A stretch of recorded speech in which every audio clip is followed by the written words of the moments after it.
When Michael Coffman, when you see him out among you today, give him a warm hug and then let him go to bed. He just lived through every one of our nightmares, trapped in the airline system overnight in an airport. He has not slept since he left Maine yesterday, but he's here, just walked in the door and ready to give his presentation. That is my kind of hero, I'll tell you.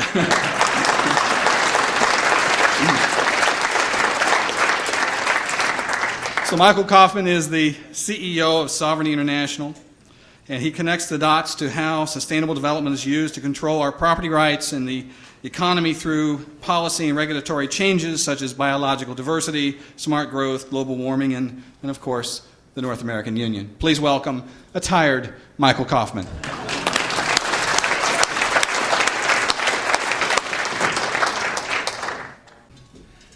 It was the airport was LaGuardia, by the way, the armpit of all airports.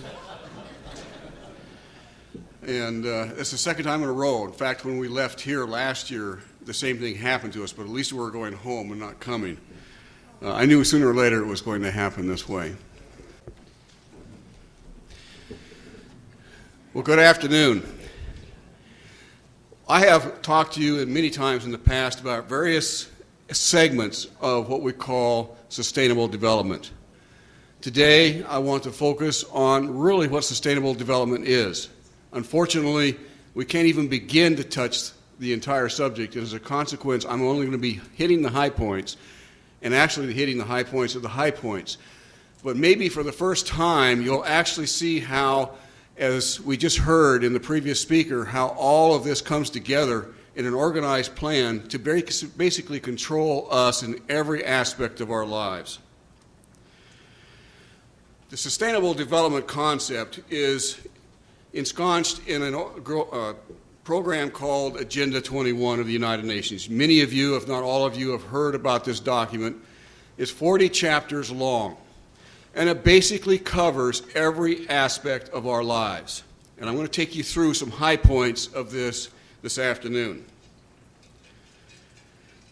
The first one is Section 1 that has the first 8 sections, first 8 chapters, and we're going to be focusing on combating poverty, as well as promoting sustainable human settlements and developments.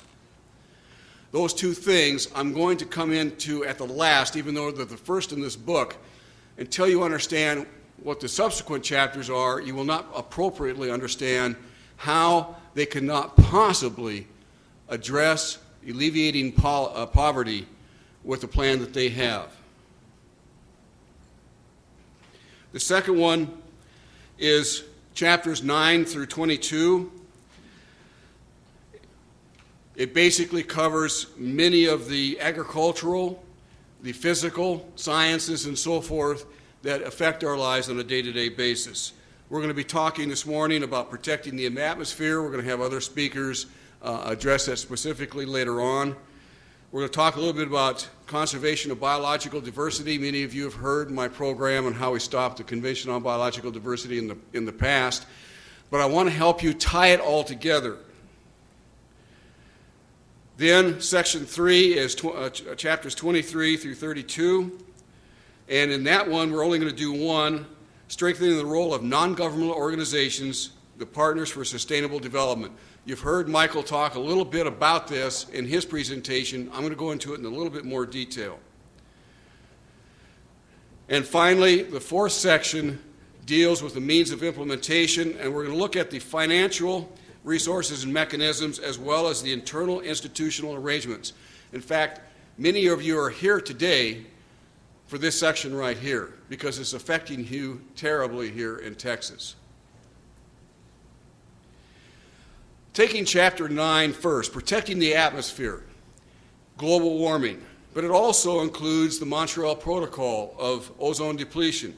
It basically assumes that we're going to have, that we do have, anthropogenic or man-caused greenhouse gas warming, and that it's a scientific fact that's not disputable by anyone. We're going to put that rumor to bed, that myth to bed. The United Nations Framework Convention on Climate Change, that was basically instilled in 1992. The Kyoto Protocol, which came out in 1997, which the United States has never signed, or ratified, I should say, and the Climate Security Act of 2008 and its significance and what it would have done had it passed last month. Now, as far as the scientific consensus that you've heard about many, many times before on climate change, it does not exist. It literally does not exist. Even in 2003, when you had a vast majority of scientists that actually believed that man was causing it, that vast majority was only 56%. 14% weren't sure, and 30% did not believe that man was causing it. This is in 2003, and this is all the climatologists in the world, a little over 500 of them. Another question that was asked in this poll was, is the scientific debate over about climate change? That drops to 45% that believe it is, 10% are basically unsure, and 45% again do not believe it is. In other words, it's equally divided in 2003 between those scientists who believe that it might be and those who do not. That is a long, long ways from scientific consensus. That's not even a majority. And so what you've been hearing for the last 15 years about this scientific consensus of 2,500 scientists and so forth is hogwash. Interestingly enough, there's been another study that's been done, the Global Warming Petition Project. You might have heard about it this spring, where basically the key point that it makes is that there is no convincing scientific evidence that human release of carbon dioxide, methane, or other greenhouse gas is causing or will, in the foreseeable future, cause catastrophic heating of the Earth's atmosphere and disruption of the Earth's climate. Now, in 2001, 17,000 scientists signed this very same petition. This year, 2008, came out in May, that had jumped, almost doubled to 31,000. There is an avalanche of scientists as they begin to understand this issue and really look hard at the science, are beginning to realize that they've been hoodwinked all this time on our rapidly changing positions. 9,000 of this 31,000 are PhDs in the hard sciences, the biological, physical sciences. No longer are the skeptics, which is what we're called, those who believe that man is probably not causing much of this warming, no longer are the skeptics a minority. If anything, at this point, they are a majority. Now, what has been happening? You've been told for almost 2 decades now that global warming is causing the warming of the Earth's temperature, and that the period between 1990 and 2005 to 2008 are the warmest years in recorded history. You've heard that time and time and time again. It's become a mantra. Well, interestingly enough, this past year, one of the scientists up in Canada discovered a flaw in their data. And it turns out that the warmest year of the last 100 years is not 1998, but it was in 1934. Yeah. And in fact, 6 of the hottest 10 years were in the 1930s, 40s, and early 50s. Basically, what this is showing is that it's been no hotter the last 20 years than it was in the period between roughly 1925 and 1955. It's a completely natural cycle. Now, I cannot go into a lot of detail. I could spend the whole hour just talking about global warming, but I want to show you a very key point. Notice what happened in 2007. The temperature plummeted. This is using their own ground-based information that they have been using now for 20 years. What happens when you use satellite temperatures? Same thing. We saw a plummet in the Earth's temperature in 2007, and guess what? It has not budged. In 1 year, 100 years' worth of warming was erased.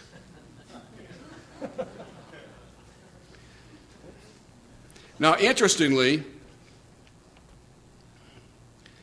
if you actually look at the last 10 years, there is no significant warming whatsoever since 1998. At the same time, carbon dioxide just continued to go right on up. Exactly the opposite what should be expected if carbon dioxide was the driving force behind Earth's warming. And in fact, there is every evidence at this particular point in time where we might be entering another cooling period as we experienced between 1945 and 1975.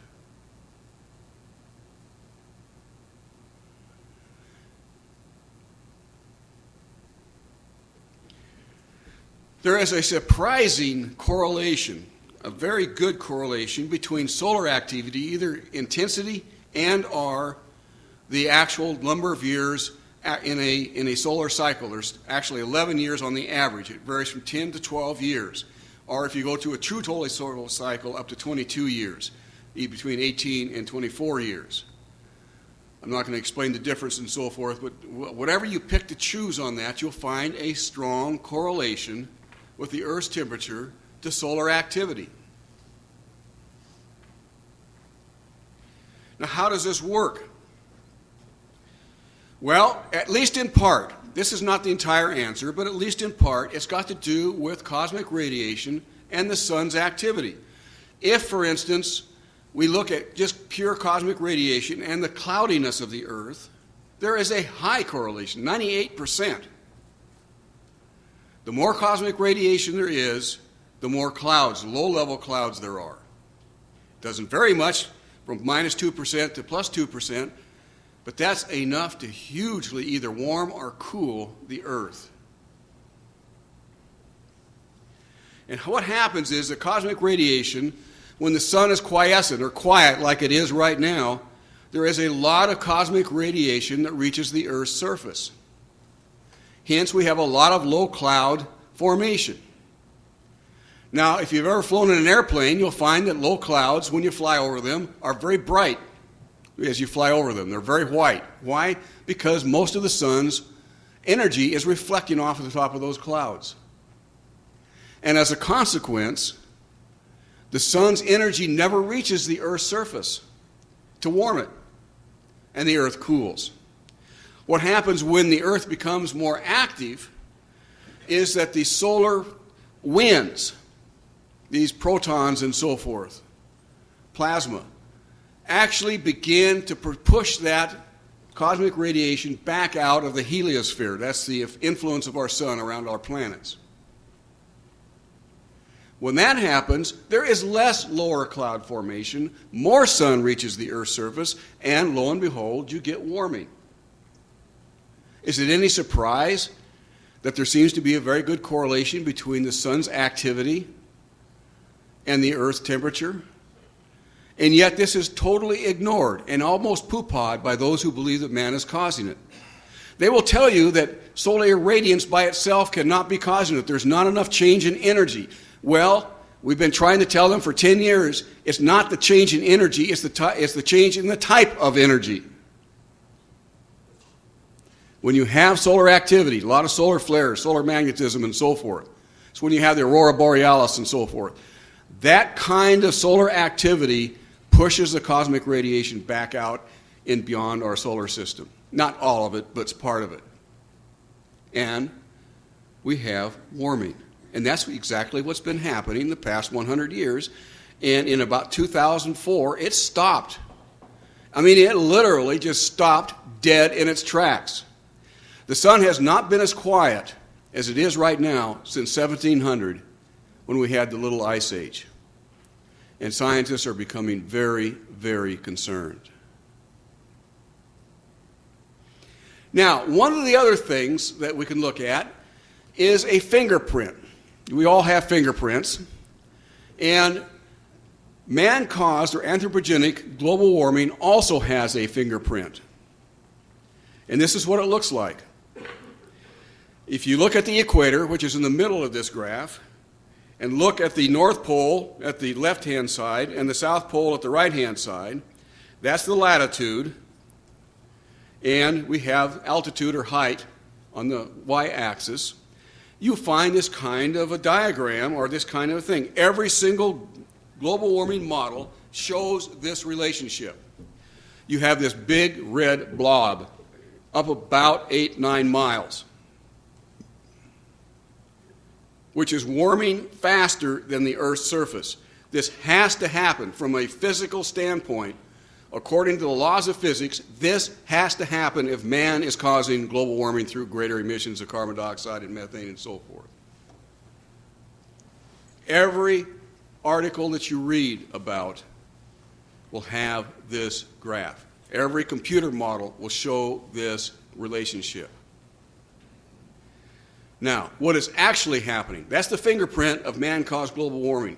Now, let's look at the fingerprint of what is actually happening. This is what's actually happening. Do you see that big red blob? There's no warming. In fact, you can actually see that there's some cooling going on in some of the higher elevations. Not as high an elevation, but still, there's cooling going on when warming should be occurring. In other words, the fingerprint from the actual measurements is totally and 180 degrees different from that is predicted by greenhouse warming. Now, what about the consequences? Again, I could talk a lot longer on this, but in Senate Bill, the Security Climate Act, 2191, that was just rejected 2 months ago, we would lose this many jobs, up to 5% in paper, bulk chemicals, a couple percent, refineries, 5%, glass, up to almost 10%, cement, 5 to 7%, steel, almost 15%, and of course aluminum, being very energy intensive, we would lose almost a little over 20 to 25% of the jobs in that industry. Non-intensive, again, 4%. What that results in is about 1.2 to 3.5 million jobs that are lost. It's estimated to cost $6 trillion over the next 30 years. $6 trillion. These aren't the skeptics that's calculating. This is the House Budget Office and so forth that are making these calculations.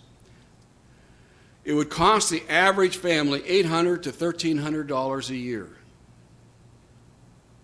Amazing, isn't it? Right out of your pocket. These are constant dollars. The one thing that came out loud and clear is that the Democratic Party is pushing for S2191 or something like it, and yet they're supposed to be the champions of the poor. And yet the very segment of our society that would be hurt the worst are the poor.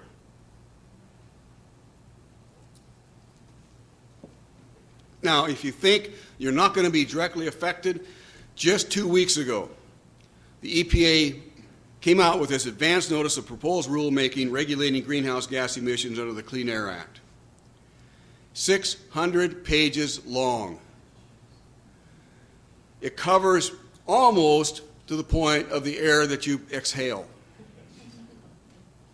It certainly covers everything else, your barbecue, your cars, your electricity that you are using that's caused by or created by coal burning facilities and so forth. It affects every aspect of our society, 600 pages long, as to what you can do and you cannot do. You just heard Michael talking about this very thing in his previous talk. And here it is. It's alive, and it's about to become reality. Just take a look at Chapter 15, the conservation of biological diversity. We've been through this many times during the Freedom 21 conferences. The Convention on Biological Diversity is explained in the UN's Global Biodiversity Assessment, which happens to be one of the most anti-human documents ever published by a government entity. Just to give you a couple of examples, The Western worldview is characteristic of large-scale societies heavily dependent upon resources brought in from considerable distances. It is a worldview that is characterized by the denial of the sacred attributes of nature, which became firmly established about 2,000 years ago with the Judeo-Christian Islamic religious tradition. It's taking direct aim at Western culture and Christianity, Judaism, and Islam, the monotheistic belief systems, as being responsible for all of the Holocaust that they see going on. It is estimated that in an agricultural world in which most human beings are peasants should be able to support 5 to 7 billion people. That means if we all became agricultural peasants, or agrarian peasants, we might be able to maintain today's population, global population, except for the elite few. In contrast, a reasonable estimate for the industrialized world society at the present North American material standard of living would be 1 billion people. Now that's quite a choice, isn't it? We either become agrarian peasants or we offer ourselves up on the altar of nature. Only two choices they give. And this is right out of Agenda 21 and the supporting documents that are being implemented to implement Agenda 21. The key point, property rights are not absolute and unchanging, but rather a complex, dynamic, and shifting relationship between two or more parties over space or time. One option for ensuring against excessive species depletion is the allocation of property rights. Not unalienable property rights, but the allocation of property rights. The reallocation of property rights implies the redistribution of assets. In other words, you give your property rights to the government. That's exactly what they're talking about here. Property rights can still be allocated to the environmental public good, but in this case they should be restricted to usufructual or user rights. Now, Henry and I and Tom McDonald looked at this document in 1994. Just got it by FedEx out of Switzerland. And lo and behold, I ran across this word usufructual.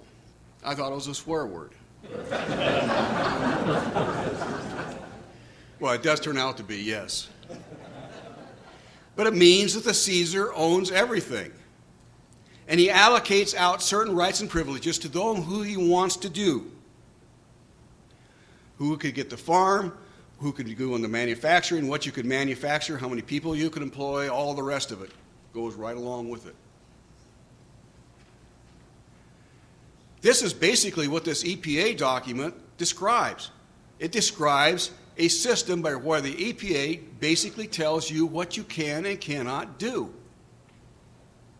in order to contain your emissions of carbon dioxide. It's a reality, folks. We've been talking about this now for, 10 years?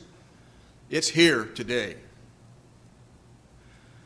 The smoking gun, if you remember, came out of page 993. To protect and recover biodiversity, representative areas of all major ecosystems in a region need to be reserved.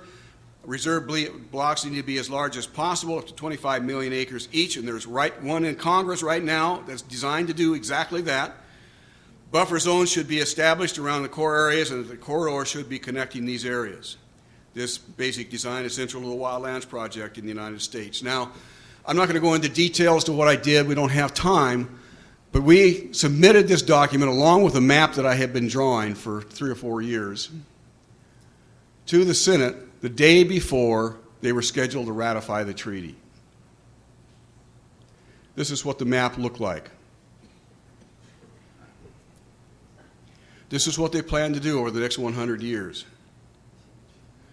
As if that were about 50% of the United States would be in these core wilderness reserves and corridors, all surrounded by the yellow buffer zones where any kind of agricultural use or any kind of use of the land is severely restricted in order to protect the core attributes of the reserves and corridors.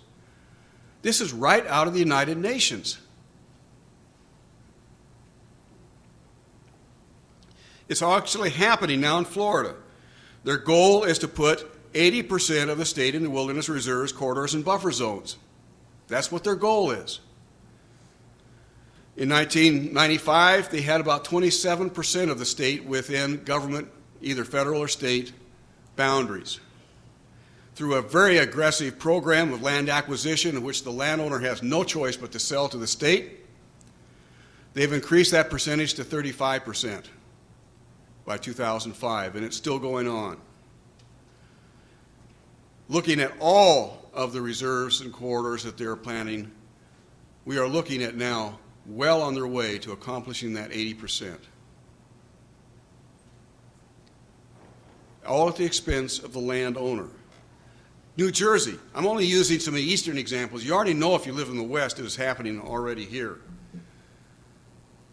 We're seeing this happen in New Jersey as well, one of the most populated states in the Union, where they are literally developing this web, this spider web of interconnecting corridors, and reserves. They plan to accomplish this over the entire United States. They're bragging about this.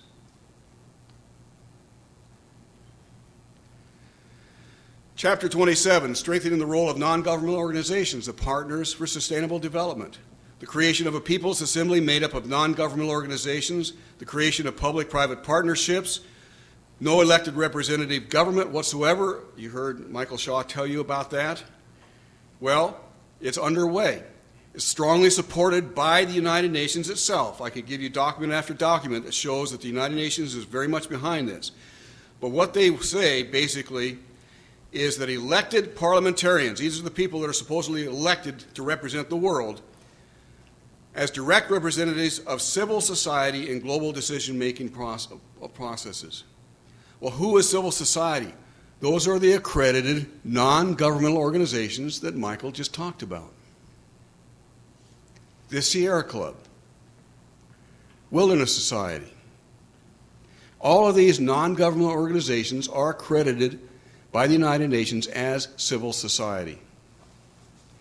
They're going to be our representatives in the United Nations. It's going to happen. They've been doing this, working on this for well over 10 years.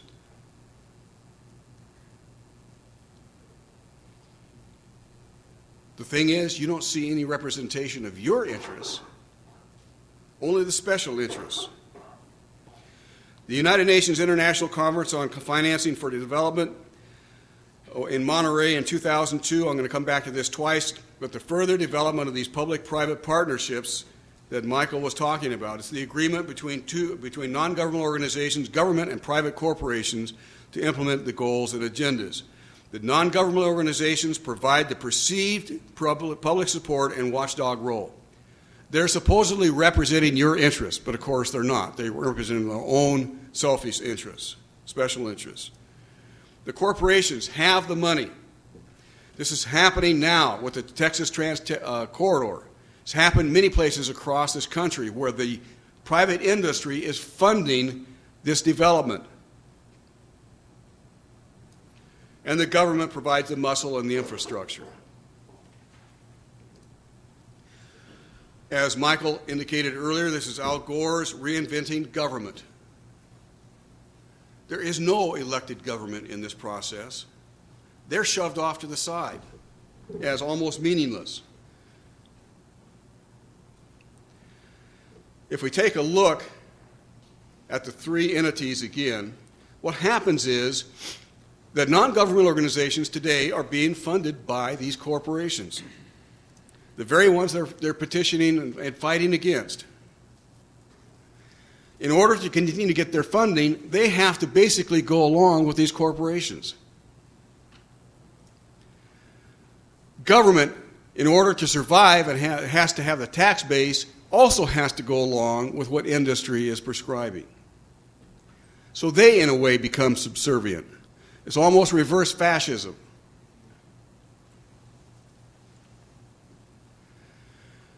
The whole power structure of these public-private partnerships originate at the international level, over the national partnerships, over the local partnerships, all of which are over the people.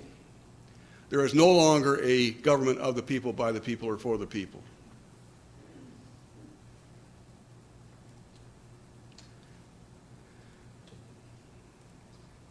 This is caused and is being brought about by all of these environmental laws, We haven't talked about it today. If I had time, I'd talk about the religion that's advancing this. It's called pantheism. It's a very old religion, but it believes that nature must be protected at all costs. Nature is God. And all tied together with this concept of sustainable development. And who's orchestrating it? The global elite. The financial institutions, the international financial institutions. Again, I've talked to you in previous sessions about exactly how that happens. I don't have time to do it today. Let's look at 33 and 38, the financial resources and mechanisms of international institutional arrangements. Agenda 21, restructuring the international financial architecture into regions patterned after the European Union. Now are you beginning to see where the North American Union is coming in?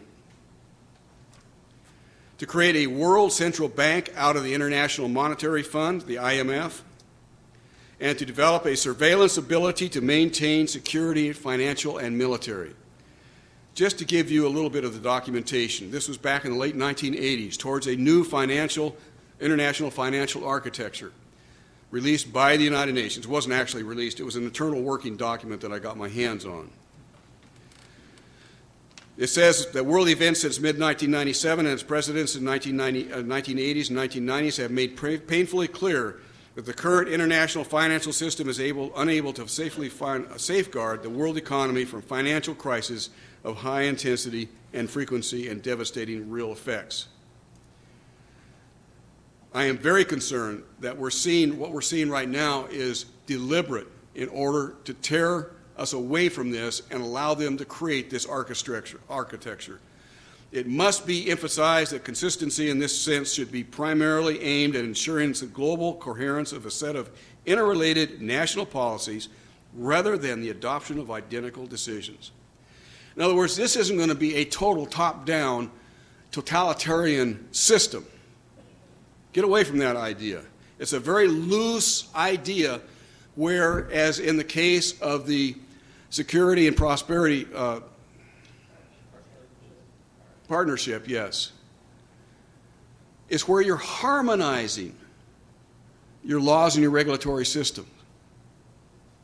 You still have your laws, but they're now harmonized with each other rather than a total lockstep approach. In order to achieve this objective, a more effective surveillance of national policies by the IMF and regional and sub-regional institutions is necessary. Again, having a surveillance system that not only talks about surveilling the economy, the financial institutions themselves of each nation, but also their security, military security, people security. This comes together with the International Criminal Court and so forth. It all ties together. Hence, these proposals should be seen as consistent with the need to strengthen the Economic and Social Council as indicated in the report from the Secretary General and renewing the United Nations a program of reform. It will blow your mind to read this document. I read it when it first came out. That's how I knew how to anticipate some of the stuff that has happened. Because they told me what they were going to do.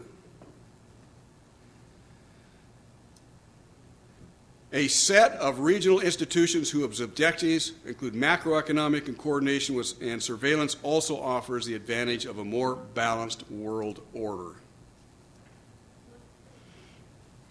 This is right out of United Nations documents that is not available to the public. It was an internal working document that led to a whole series of activities that occurred in 2002. Going on, it says it can be argued that a stronger regional and sub-regional institutions can play a significant role in terms of both the stability of the world financial system and the balance of power relationships at the international level. The balance of power. They're trying to make everyone as equal as possible. The experience of the Western Europe from the payments union in the early post-war years to the European Union and the Euro today suggests that regional financial organizations and arrangements can play an essential stabilizing role. And last year when I talked to you specifically about every step that the European Union took to get where it is today. We're going through the same step, as you're going to find out in other talks, except at a very accelerated basis. Very accelerated. This all coalesced at the United Nations International Conference on Financing for Development. The draft outcome from this meeting basically reaffirms what we've just heard. We also commit ourselves to enhancing the role of regional and sub-regional agreements in free trade areas consistent with the multilateral trading system and the construction of a better world trading system. We urge international financial institutions, including the regional development banks, to continue to support projects that promote sub-regional and regional integration. If you thought the whole concept of SPP and the North American Union was a recent brainchild, forget it. It's been in the plans for decades.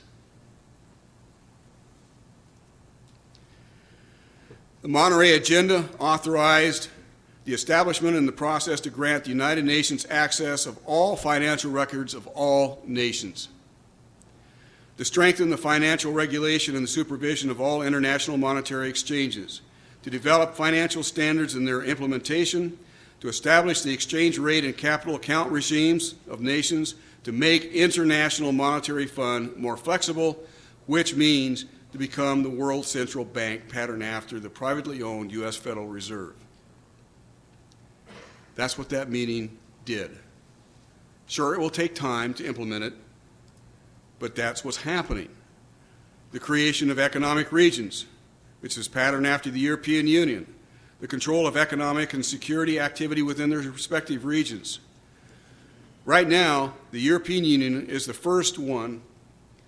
NAFTA, ASEAN, which is being morphed into something else right now, South Pacific, Mercosur, which is being morphed into the South American Union, the CAFTA, or the Caribbean, Russian Federation, Arab League, and the African Union. These are what's being developed right now as we speak to fulfill those objectives. If you look primarily at the free trade zones of the Americas and break them down, we have the North American Union, the South American Union that is underway right now, and CAFTA. It's all happening, and it's right out of Agenda 21. Finally, Chapter 3 in combating poverty, and Chapter 7, the promoting of sustainable human settlements and development. They want to move 1 billion people, half of those that are presently in poverty, out of poverty by 2015. And I'm going to show you it cannot happen with their plan. And if anything, it's going to go the other direction. Provide adequate housing for the impoverished. In June 11th, 1976, the United Nations came out with this doctrine that it's been following ever since. Land cannot be treated as an ordinary asset controlled by individuals. Private land ownership is also a principal instrument of accumulation and concentration of wealth, and contributes to social injustice. If unchecked, it may become a major obstacle in the planning of development schemes. Here you're basically seeing that the United Nations wants to have all the power to control all development, all human activity everywhere, because property rights don't exist. They control all property rights. The provision of decent dwellings and healthy conditions for the people can only be achieved if land is used in the interests of society as a whole. Public control of land use is therefore indispensable. That's their goal. Now, we've talked a lot about the United Nations wanting to take away private property rights. But the key to wealth creation, as we've talked about in the past, is private property rights. Using an index of legally protected private property, what you find is that the lower the property rights of a nation, the lower the actual wealth per capita, and therefore the lower the wealth of the nation itself. It's a strong correlation. Now you say there's a big scatter on this. Well, there are other things involved in too. You take the United Nations, the United States, and South Africa, very close on their legal protection of private property. However, The United States have property rights that is extended to everyone. Until the mid-1990s, with apartheid, property rights in South Africa was only extended to the whites. There are other factors, but without private property rights, you cannot create wealth. There's a whole slew of reasons for that. Unfortunately, I don't have time to get into them, but you have to have private property rights to build wealth. And therefore, since they want to control private property rights and take them away from the people, there is no way that they can bring these third world nations out of abject poverty. It's physically impossible. In the North American continent, the Fraser Institute has done some studies where they break it down 10 variables into 3 categories: the size of government, the takings and discriminatory taxation, and labor market freedom. And basically what they found is that the most free is in yellow. Find quite a few of the states are either yellow or slightly orange, which is in the second quintile. The third quintile is in the medium, fourth quintile, and of course the red is the least free. Notice Canada. Only Alberta has some sort of free market system. The rest of those provinces have been under the footprint because they have no private property rights. They have no legal protection for a free market. Maine, West Virginia, and Montana are the only states in the United States. This was in 2004. In 2005, New Mexico was added, and Ontario got a little bit better.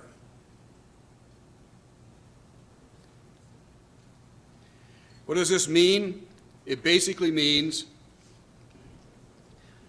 that if you look at the national level, what you will find in the bottom quintile, that the average per capita income is less than $25,000 in those states or provinces that have it.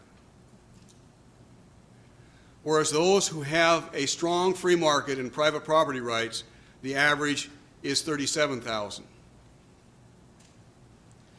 How much more can you show these people to show that socialism and the control of private property rights does not work? It's counterproductive. You're killing the goose that lays the golden egg. One more thing and then I'm finished. Smart growth promises. If you live in a city, you've been talking about smart growth in one form or another, growth management, whatever. It's supposed to reduce traffic congestion. It's supposed to provide closer proximity to the workplace. It's supposed to provide or reduce air pollution. It's supposed to increase affordable housing, preserve open space and agricultural land. It's supposedly the smart thing to do, right? But in reality, smart growth dramatically increases congestion. It increases air pollution. It destroys the American dream of owning a home. It dramatically increases the cost of living. It transfers property rights to the government and artificially benefits some while denying others. Because it is subjective, it throws the doors wide open to corruption. And where it's been implemented, corruption is rampant. The origins starts at the United Nations. It goes through this concept called sustainable development, who was implemented by the President's Council on Sustainable Development, which they wrote a document called Towards Sustainable America and plus many other sub-documents, which then goes into all of our policy in climate change, environmental management, sustainable communities, and so forth.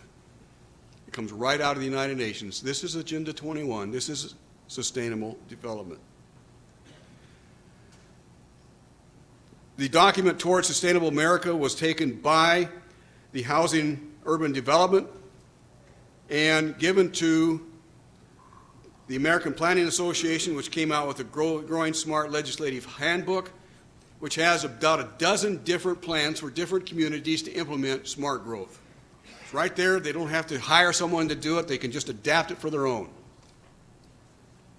And it's being implemented all across this nation. What does it do? If you look at Portland, Oregon, the real mean family income has maintained stability since 1984, but the real housing prices, because of smart growth, have skyrocketed. They have doubled, squeezing out the lower income people. They no longer have access to the American dream of owning your own home. Harvard did a study looking at quarter-acre lots. Where you did not have smart growth, the average quarter-acre lot was around $30,000 to $40,000. Within 15 years of smart growth implementation, this is what happened in San Francisco, Anaheim, Los Angeles, and Seattle. It's gone up by 600%. Smart growth is very, very costly. It does not work.